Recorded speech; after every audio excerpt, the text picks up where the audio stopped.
Good afternoon. It's about 12:01, and I'm going to give attendees a few minutes to get here. We've got a few more sign-ups than are on the phone right now, so I'm going to give it just a couple of minutes, and we'll be right back with you in just about 2. Thank you.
All right, well, it looks like a few more people have joined us, so we're going to get started. If any of you have any questions, feel free to type them into the box, and we'll be happy to answer them as we go. So this is our year-end recap, a review of 2018 markets and an outlook for 2019. Thanks for joining us. Oops. I'm Dave Clayman. I'm one of the founders of 12 Points, our Chief Investment Officer as well. And if you're on this call, you probably know a little bit about who I am. So I'm joined here by Manny. Hi, everyone. I'm Manny Frangiadakis. I'm also one of the co-founders of the firm. Just to reiterate Dave's point, we've been doing these now for, 2-3 years now. And I feel like everyone probably has a pretty good idea of where we are. But, we're entering our 5th year as a firm, and we're excited to tackle the challenges of 2019. And Manny's certainly right about challenges. I dare say this webinar would have been a little bit different had we had it in November. So looking back at 2018, it really has been a tale of two markets up until just 2 weeks ago. It was U.S. stocks and everything else. As of now, 92% of asset classes, in other words, different types of investments, so stocks, bonds, gold, currencies, oil, anything you can think of, they now have negative returns in U.S. dollars for 2018. That's the worst year on record in terms of breadth of negative asset classes since 1901. It was really one of the most stunning statistics I've seen in years, because it makes you think, not in the Great Recession that we all remember from 2008, not even the Great Depression, have you had really what I would say was no place to hide. And it was tough because people who from time to time would have hidden in short-term treasuries or cash weren't, because they couldn't get any income from it. So that's really made 2018 one of the most challenging years I think anyone who's been in the industry that's still alive has ever seen. Yeah, and to reiterate that point, even just taking a look at this month, the month of December, I know that obviously we're still in it, and we're all hopeful that we get a year-end rally, but we're almost 10% down this month alone, and it's the worst December on record since the Great Depression. And usually December is one of the most market-friendly months for U.S. equities and international equities. So what we're going to talk about today is kind of market returns, where we are for the year, the asset classes we're bullish or bearish on going forward, any trends we see developing, and then how to protect your wealth when markets appear to have put in cycle highs. So while we do expect a rally, I'm not sure we'll be able to take out that high that we put in back in early September. So this is a look at global asset class performance. So this is through last night. U.S. stock market, as represented by the S&P 500, was down 6.23%. Europe was down 12.25%. It just surpassed emerging markets last night in terms of negative return, not where it wants to be, but emerging markets are down 12.24%. It's really amazing if you think about it, because emerging markets are so much cheaper than the U.S. in terms of valuation. So typically emerging markets have traded at about 18 times earnings. Right now they're trading anywhere between 9 and 11. U.S. has typically traded at 15 times earnings, so cheaper than emerging markets. Right now the U.S. is anywhere between 18 and 22, depending on who you want to talk to and whether you're talking about forward or backward-looking guidance. And to reiterate another point that Dave made earlier about how, 2018 came fast and violent towards the end, and it really felt like there was no place to hide. Out of 15 major asset classes ranging from stocks, bonds, real estate investment trusts, gold, commodities, the only asset class that was higher in 2018 year to date is cash. So unless you had the foresight to move all of your investments into cash or money market type securities, you are in the red for 2018, which was, caught a lot of people by surprise. And if you look at it, even in 2008, when returns were so bad, still 33% of asset classes were positive. That just hasn't been the case for 2018. So, what have we seen elsewhere that we've liked? If you have the eligibility to get into these things, private placement, so private equity, those returns generally outpace the public market returns. So a couple of reasons. One, your money's tied up, so you get paid a premium for your illiquidity. You can't get the money out usually in under 10 years. And also you are getting access to companies that aren't as volatile as what we're seeing now. I mean, let's be honest, the market's down almost 10% this month, or right around 10% now. The valuation hasn't changed 10% this month in reality, the fundamentals, but we've seen that volatility. That doesn't happen so much in private equity where things aren't traded. Real estate investment through public REITs. Now, your public REITs or real estate investment trusts that are traded on the stock market tend to act a lot like the stock market, so you don't necessarily get that true diversification that you're looking for. But private real estate investment firms or private funds, we use the Versus Capital Fund for our clients that has quarterly liquidity. That's a good way to get that diversification without some of the volatility. And then lastly, private lending, again, available through either those interval mutual funds, those quarterly liquid funds that we use, or private placements. The private placements would be reserved for accredited investors, so someone who's made more than $200,000 a year in at least 2 out of the last 3 years, or worth $1 million exclusive of their primary residence. But those mutual funds are available to anybody, and if you can afford to have that quarterly liquidity, that's a good way to get loans that are, again, person to person, as opposed to some of the things that you're trading in an exchange traded fund that, again, can get more volatile. Yeah, and where, again, if you're looking for some kind of income, this is a great place to be in. To bring up another point, it's completely not really correlated to the market. So if you fear volatility and you fear that we've probably peaked in 2018 and you're starting to see the cracks in high yield like we are, most likely this is a great place to kind of lock up some capital, especially if you don't have the liquidity need, and still be able to get a return on your investment. So as we talked about, without places to hide, what else have we seen? So investment grade corporate bonds, so quality companies and their lending, those bonds are down 5.54% this year. That's because interest rates have been rising. Mm-hmm. So when interest rates rise, it's like a seesaw. Bond prices go down. So good corporate bonds have gone down 5.54%. They were only yielding 3.6%. At least that's more attractive than it was. A year ago, they would have been yielding just about 3% on the nose. So buying bonds now might be more helpful, especially as we started to see the Fed turn a little bit more dovish yesterday. Federal Reserve saying they'll raise rates probably less often than people had originally expected next year.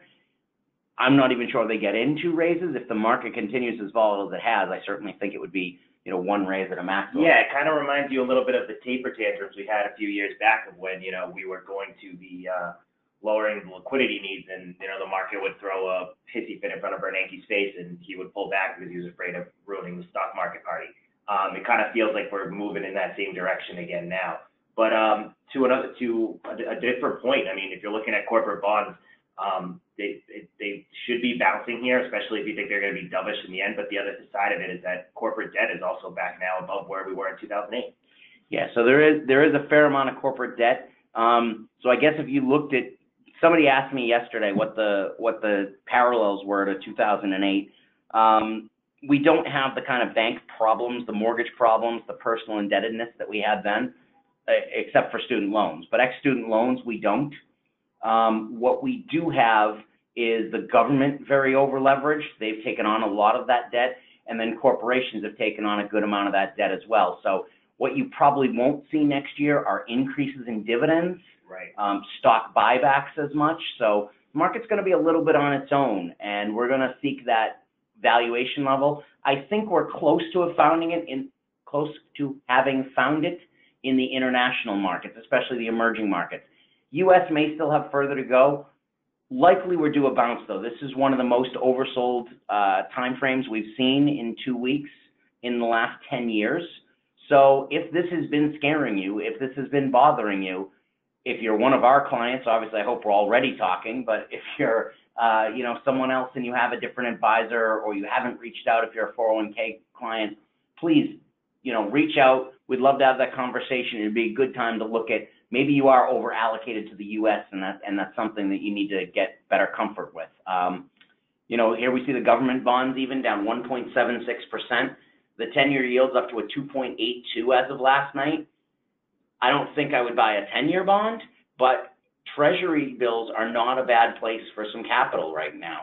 They're paying you 2.25%, 2.5% to sit there for 4 weeks. That gives you good liquidity, so you have the option to do something in 4 weeks if the bond matures, the T-bill matures. It's guaranteed, and you're getting 2.25%, which is a nice comfort zone when the yield on the S&P is only 2.8, 2.9, yeah. And the yield on the 10-year is 2.8. So that's a great place to hide, so to speak. Yeah, exactly. One of the only places we love short-term treasuries right now, especially until we get some more clarity on what 2019 and if a possible recession is peeking its head around the corner. Commodities, again, not a safe haven by any means this year. Gold down 4.41%. That was supposed to be one of the strongest asset classes this year.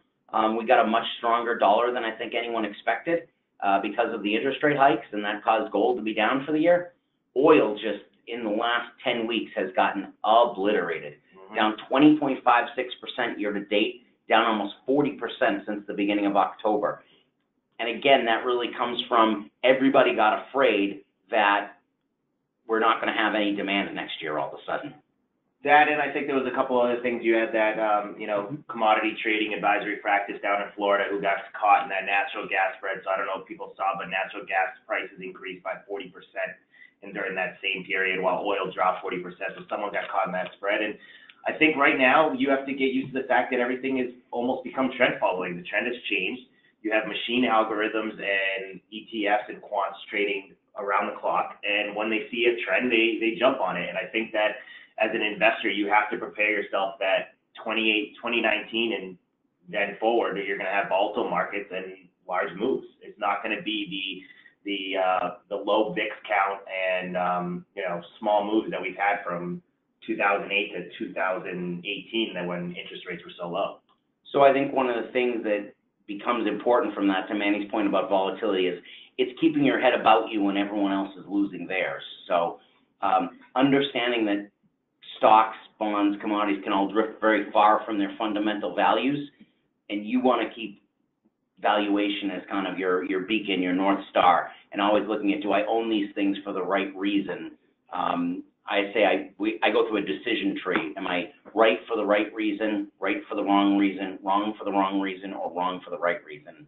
And, I think some of the emerging markets investments we've had, they've been wrong this year. They're down, but they're wrong for the right reasons. And that's the kind of investment you stay with. Right.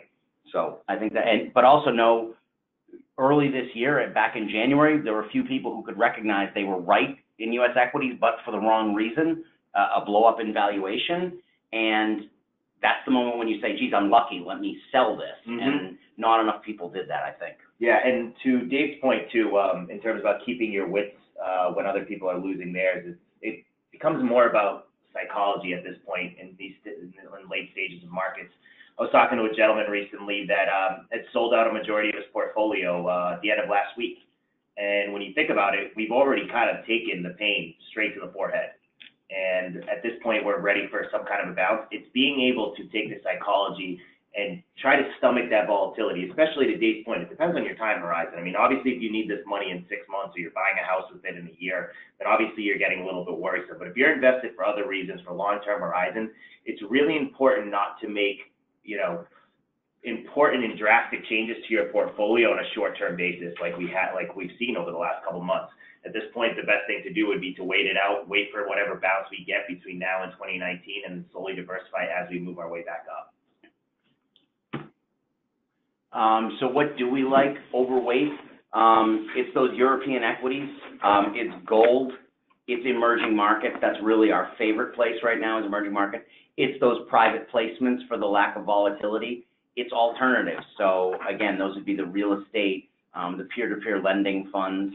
And one of the things we see is that's where endowments and foundations are really allocated. We were fortunate enough a year and a half ago to come across how the top 10 endowments in the world are invested, and they have the opportunity to hire whomever they want as a manager and to invest in whatever asset class they want. They have no restrictions. So to look around and see how some of the smartest people in the world are investing doesn't direct our plan, but it does give us comfort when our valuations, when our assessments of the market are very similar. So that's good. Where are we underweight? We are underweight U.S. equities. Even with the decline, they are expensive historically. That doesn't mean we won't get that short-term bounce that we've been looking for. They're oversold short-term, but if you look at a long-term valuation, 2019 is probably still bumpy for U.S. equity. McDonald's, as an example, they've had shrinking sales for the last 5 years, and yet the stock is trading, again, historically markets trade about 15 times earnings. McDonald's trading about 22 or 23 times earnings. So very expensive for a company whose sales have been declining. So yeah, that's not something we'd want to own. Absolutely. To touch on a few things that we are overweight. Emerging markets were a great place to be, honestly, at the beginning of 2018. And it turned negative once we went through these trade wars that we're currently still involved in, especially with China. And with global growth slowing and global trade slowing, it's obviously taken a bigger hit. But what we do have as a tailwind for us going into 2019 is we do think the dollar is peaked here. We do think that you could see some short-term strength in the dollar in 2019 if we do see some more volatility. But overall, we think that the Fed is probably going to be dovish towards the end of 2019 and eventually move closer to actually cutting rates and raising them.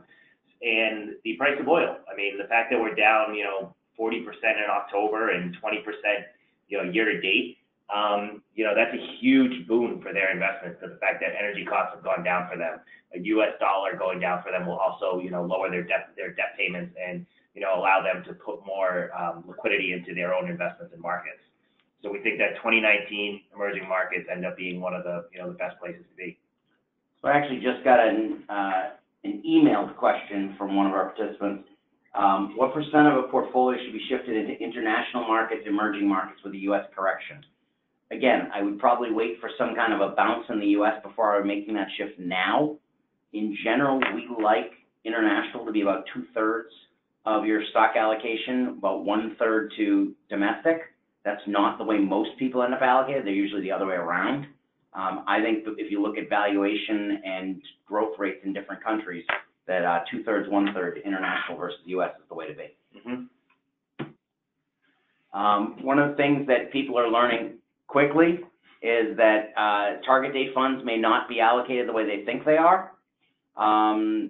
If you're in your 401k, if you default into a target date fund, if you just say I'm going to pick my age, there are limited options. It forces plan participants into their specific target date funds.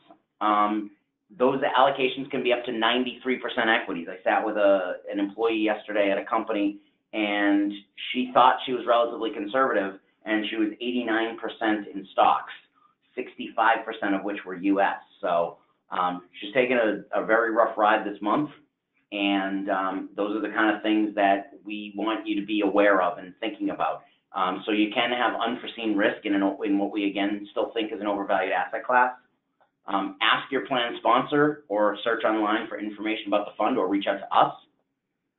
Look for any plan offerings with target date funds that meet your standards. So you don't have to pick the fund that's related to your age 65. If you want to get more conservative right now, pull yourself down to a 2025 fund or a 2030 fund. There's no tax implication because it's in a retirement plan, so that will be easier.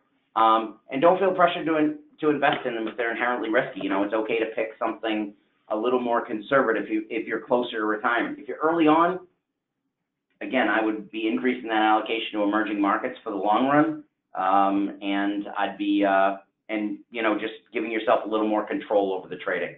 Yeah, and to Dave's point, these target date funds haven't been around for that long, and there hasn't been that much backtesting done on them. So people don't really know how actually they're going to perform in a bear market because they didn't actually exist when we had our previous bear market. And another point is the fact that the way target date funds work is that eventually you start off with a very large exposure to equities, and as you get closer to retirement, they move you more towards bonds because they think that you should be more conservative. Well, yes, bonds are doing well right now bid-wise because of the fact that equities are been in a downturn for the last 10 weeks. But when you look at asset classes as a whole, both the stock market and bond market were at all-time highs at one point this year. So we think that could be a dangerous, game as well. And if you think about it, let's say today, December 20th, was the day that your target date fund was due to sell some stocks and buy some bonds. Well, bonds have done nothing but go up for the last couple of weeks. Right. And stocks are down 10% in the last 2 weeks. Probably not the ideal time to be selling, as we were mentioning earlier. Right. It's automated, so there's no individual standing over watching that. So something else to be aware of. Trends we do see it developing, future is uncertain, but looking at capital flows and asset valuations, what are we looking for 2019? Well, we see that European high yield is below the U.S. 10-year Treasury yield, so probably some problems to come over there in Europe with their high yield bonds. They're probably mispriced, so we would not be owning any European high yield debt.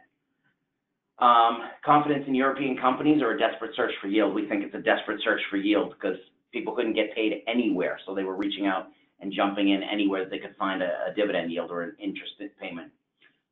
Government bond spreads hitting new lows. So this is one thing that probably for stages that we are going to have a recession soon. What's happened is that what's called a flattening yield curve, and that scared some people in the last couple of weeks. So you may have read that the curve has inverted. What that historically has meant would be the Fed funds rate, the rate that Fed Chair Powell set yesterday between 2.25 and 2.5, was above the 10-year, which is at 2.82. That has not happened yet. What people are talking about, they're saying the curve is inverted. The 2-year yield is now above the 5-year yield. Right. That is not the definition of an inversion, despite the fact the financial media would like you to believe that and scare the living heck out of you right now. So I do believe the curve will invert at some point, but that has not happened yet. So what that historically 90% of the time that has meant a recession. So it could still come. I do think we probably see a recession in the U.S. in 2019, 2020. That doesn't mean there aren't things that can make money. Right. It's not 2008 coming again. It's probably more like 2000, 2001. For those of you who may not remember what that was like, your very expensive stocks, your high-flying internet stocks, those stocks went down significantly in 2000. The NASDAQ didn't recover until almost 2016. However, your staple stocks, your consumer needs, your good dividend payers, your inexpensive stocks actually went up from 2000 to 2003. So there are places to hide. We just need to be smart about what we're looking at. And I think that kind of leads to a new trend that we see developing is that over the last couple of years, you've just seen, the low-cost index ETFs just, being a great place to stay. I mean, that's why Warren Buffett made that bet against those hedge funds with the fact that, you could buy the S&P spiders at, 7 basis points and, beat out all these 2 and 20 hedge fund managers that were buying individual equities and commodities. I think that trend is now changing. I think that you can find opportunities in individual equities like we have slowly started to begin doing versus the ETFs as a whole are probably going to experience the volatility that the market brings to them. Yeah, I think when markets, we've just finished the second longest bull market in history. Everybody, a rising tide lifts all boats is an old saying. So all stocks were going up, and especially as more money shifted from active management to these passive Vanguard and Fidelity and index funds. When markets get tough, stock picking comes back into favor, and I think that's one thing to be aware of. And that's somewhere that I can tell you we're shifting our focus into buying individual securities. And a good point to the irrationality of markets on a short-term basis, I'm going to use something that we bought for our clients back in October. We bought Newell Rubbermaid, good, conservative, old-fashioned name, Rubbermaid Containers, Jostens Jewelers. Carl Icahn, who's one of the great investors of our time, had bought the stock because he saw it as a value at 25. We had done our research. We bought it around 20. It immediately went to 15. I wish I had bought it at 15. I didn't. I'm not that good. We bought it at 20. Immediately, we were down 25%. But again, that was an example of that. We were wrong, but for the right reason. It's a single-digit price-to-earnings ratio. It's a 6% dividend payer. It has rebounded. It got up to 23, 24. It's now about 21 as of today. That's the kind of thing we can see with the market for a 2-week period made us look very stupid, right, and was down 25%. That's where you have to keep your head when all about you are losing theirs. And to Dave's point, also one of the key factors is clean balance sheet. As you go into these troubled times, you want to make sure that companies that you're invested in have a clean balance sheet. Yeah, and that was one of the things that gave me confidence. Honestly, the stock sold off on an announcement they were paying down $1 billion of debt.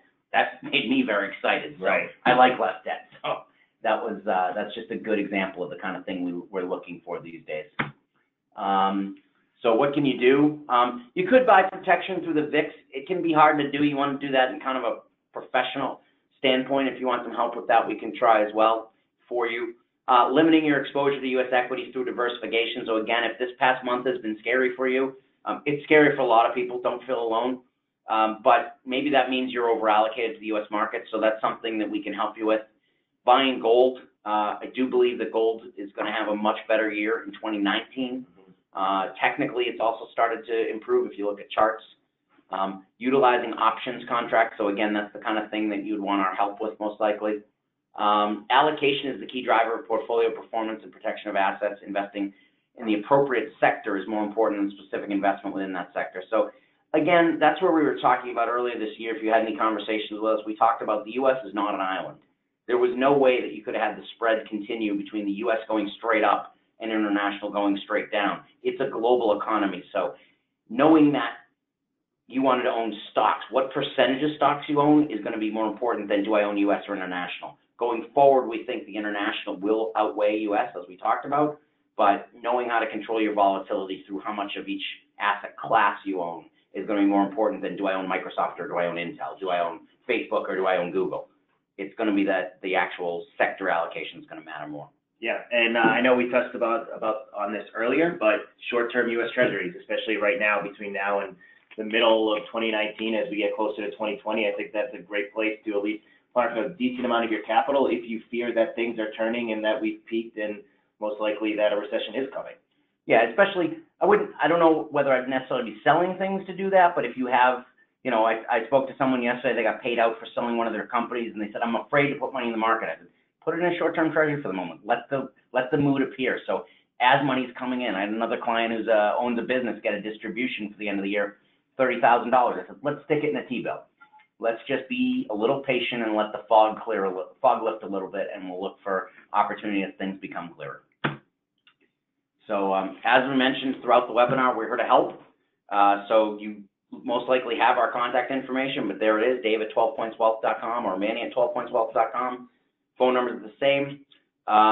We have offices in Concord for myself, Manny in Boston, and we'd love to see you hear you or talk to you on our January webinar, taking place January the 29th, and it's called Lifetime Retirement Waits for No One. So why it's important to keep plugging into your 401k, even in these difficult times, especially if your allocation is correct and you're purchasing the right assets, buying more of it on a weekly basis or bi-weekly basis with your paycheck going into your 401k. Just keep firing away. If you've got a long-term outlook, things are going to be fine. Right. And to Dave's point, we're here to answer any questions as we know it's a scary time for a lot of people, and people are anxious on what the next new year is going to be like, and, is this administration going to continue doing trade wars and all the other negative market things that they've been doing. So if you do have questions, please don't hesitate to reach out. You don't need to be a client. We live and breathe the markets every day, and we're happy to talk about them. Thanks very much for your time, and we hope it was valuable. Take care. Bye-bye.